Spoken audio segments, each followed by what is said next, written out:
ayo jujur pada diri kita. Jangan-jangan selama ini hal yang kita kerjakan pun, bahkan setiap hari untuk ibadah, kita hanya kenal dengan namanya tanpa tahu maknanya. Saya ambil contoh begini, sholat. Setiap hari kita sholat 5 waktu kita kerjakan yang fardu: subuh, zuhur, asar, maghrib, isya. 2, 4, 4, 3, 4, 17 rakaat 5 waktu. Pertanyaan saya, dari sekian lama kita sholat sampai saat ini, apakah kita pernah tahu apa itu maknanya sholat? Apa artinya sholat? Ya, sholat adalah doa. Kalau sholat disebut doa, kenapa dinamai dengan sholat? Kenapa tidak disebut dengan doa saja? Zakat, apa itu zakat?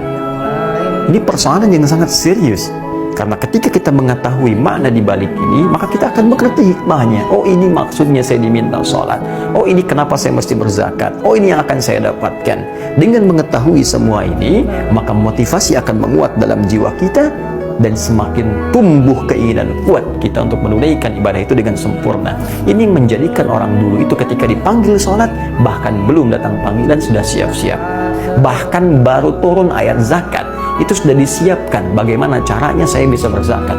Bukan datang harta dulu baru zakat. Jadi mereka itu mencari harta memang untuk berzakat, karena mengerti ini maksudnya dari zakat itu. Nah, ini yang sekarang bergeser. Orang kan sekarang baru nanya hukum zakat, kalau sudah hartanya kemudian terasa meningkat, ya baru bertanya, kapan wajibnya zakat, berapa ukurannya. Orang dulu visinya bukan begitu. Orang dulu merasa, saya mencari harta karena ingin berzakat. Dengan zakat saya beramal, dengan amal saya bisa ke surga. Jadi yang diturunkan kok ayat surganya dulu.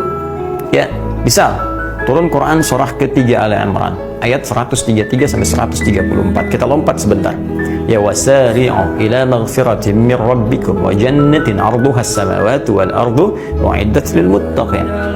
Segera bergegas untuk berevaluasi diri. Banyak istighfar kepada Allah.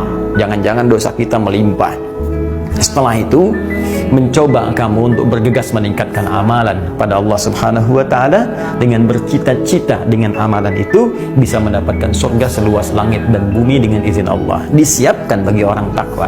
Siapa orang takwa yang bisa mendapatkan anugerah surga seluas langit dan bumi itu? Di ayat 134-nya Allah sebutkan, alladzina yunfiquna fis sarai wad dharra. Di antara amalannya rajin infak, baik dalam keadaan lapang ataupun sulit. Infak. Bagaimana bisa infak? Dengan harta. Karena itu dalam Al-Quran surah ke-28 ayat 77 Allah mengajak orang-orang memotivasi dirinya meningkatkan harta bendanya bagi yang ingin ibadah lewat harta, supaya dengan harta itu bisa meraih surga.